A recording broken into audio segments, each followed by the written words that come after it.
Good morning, Monday the 23rd of December, and our final full day where everyone's in, full team in for a course setup to set the golf course up for the coming weeks over Christmas. So we've been out, we've cut greens, cut tees, cut aprons and changed the holes this morning. We've also, is the sprayer still there?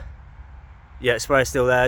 We've put a spray on the greens as well. We've put out a dew suppressant, so over the next few weeks you won't see a dew on the greens, hopefully. Well, so I say a few weeks, that will last anywhere between 7, 10, 14 days.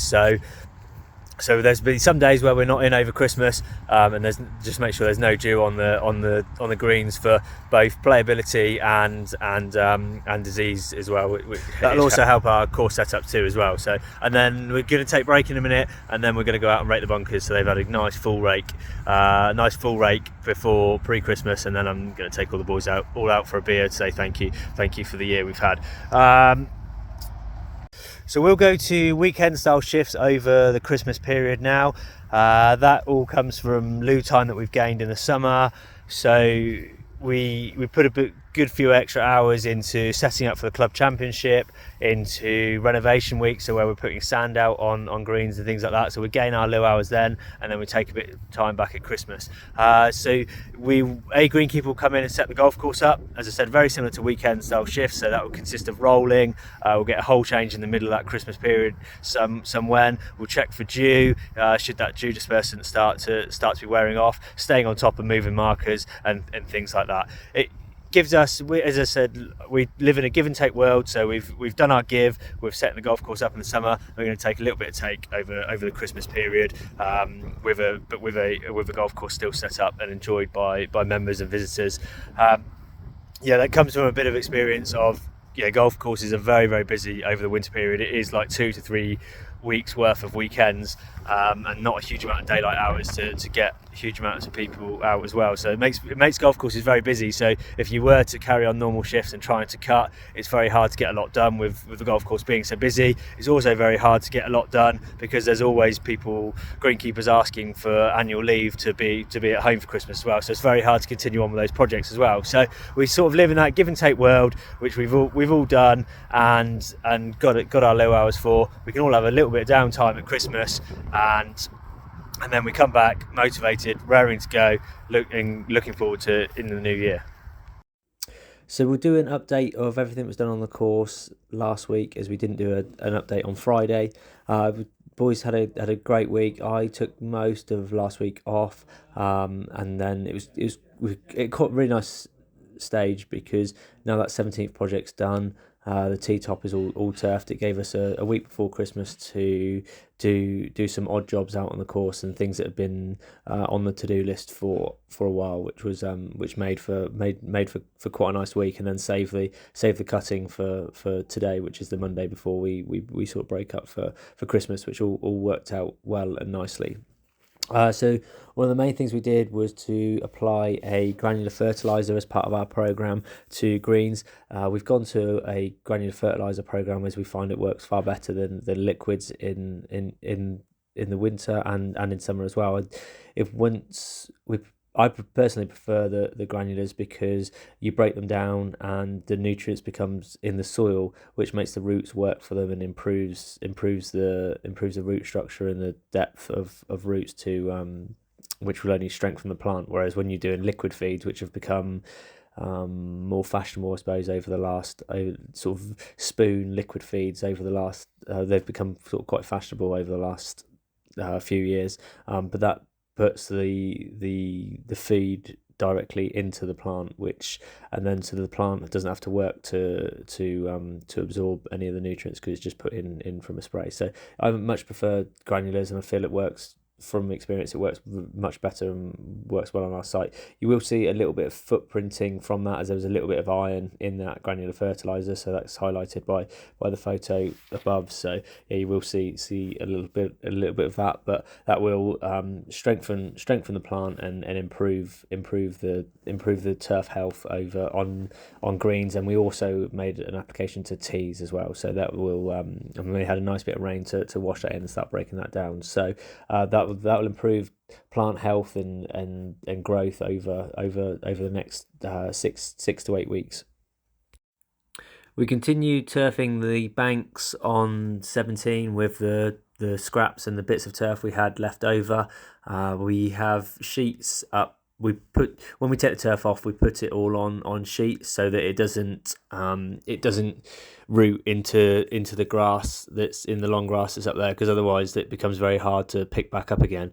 And there was only a handful of bits of turf left on those sheets, and we like to keep them good for future projects and things like that. So we picked all the turf off of there so we could bring the sheets in, and then we're able to and keep them good, and it also helps tidy that up. And then after Christmas there's a little bit of extra work to do up on the banks to finish off that project before we can fully sign it off and get it completed. But yeah, we sort of, as I said, got the remaining turf on the sheets, and then got those sheets back in to tidy that area up and protect the sheets from any storms that may happen over Christmas, and rip the sheets so we can't use them again.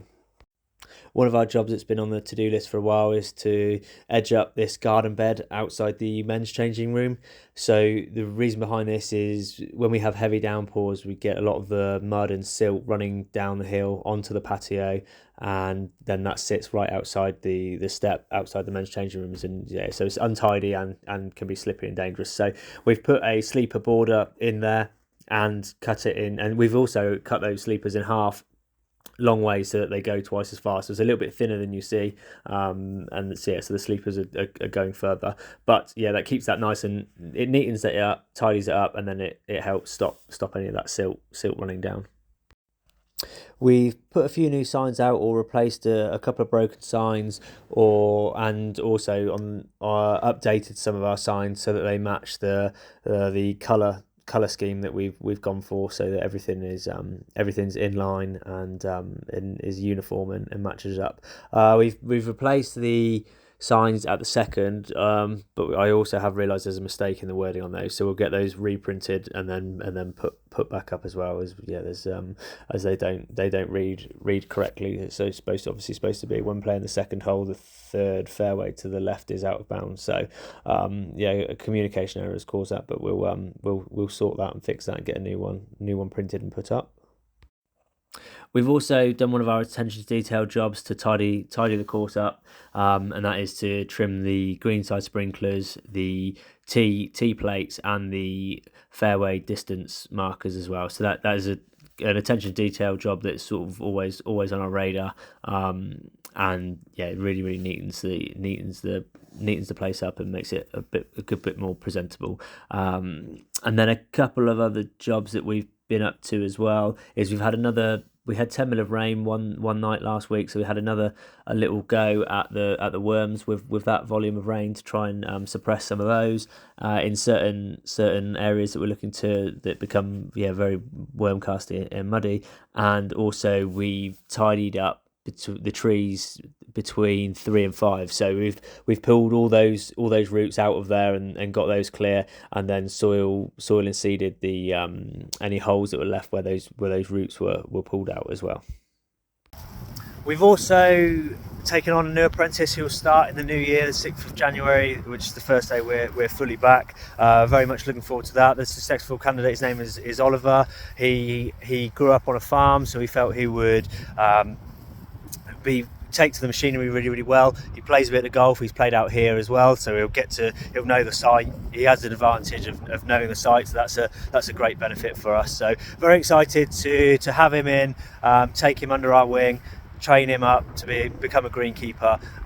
It's a great program that I like to take on an apprentice, and introduce someone into the greenkeeping industry, and then watch his journey go from there. So very excited. That will boost numbers of the team as well in the new year, and we're very, very excited and looking forward to having Oliver on board. And just to summarise on 2024, it's been yet another fantastic year. Every year I sort of sit down and think what can we do next year to improve, because I feel that golf courses, they do not stand still. If you're not going forwards, you are going backwards. So every year I try to set new goals, and to try and improve and get better and better and better. So yeah, we've had another absolutely fantastic year. Lots of challenges, which occur every year. Every year is challenging, brings new challenges, but makes us more resilient. It improves us. We learn from those. We learn from those challenges. We learn from our mistakes to continue going forward. So yeah, I think the construction of the white par 3 tees has been a huge plus this year to keep those whites out for even longer in a measured course, and that future proofs that long course as well. They will be there forever, and yeah, will allow us to eventually have a long course which stays in a measured within a measured course all year round. So yeah, they've been a massive plus. Staff as well. We've had one of the big challenges has been we've had a new team this year, and they've come, new staff have come in and done and really added something to the team with Stuart's experience with mechanics, and going forward he'll be able to look after our machinery and keep on top of our machinery and keep that working well, and reduce costs for the things we can do in house. And also Ben with his construction experience is really great. Both really great fits. Ben's come in and has taken well to the excavator and doing projects, which is a real plus to us, because it means that we can delegate and really push forward with everything that we want to do going forward with on those construction projects. So it's great to have added those to the team, and yeah, it feels like we're in a really good place going into the new year. So we are very excited for what 2025 brings, and we look forward to seeing you out on the golf course and continuing our journey. And thanks for all your support on the YouTube channel. Hopefully I've received lots of feedback, and people seem to really enjoy it, find it really informative, and all that sort of stuff. So thank you very much. Thanks for a great year. I hope you have a great Christmas, and we look forward to seeing you in the new year.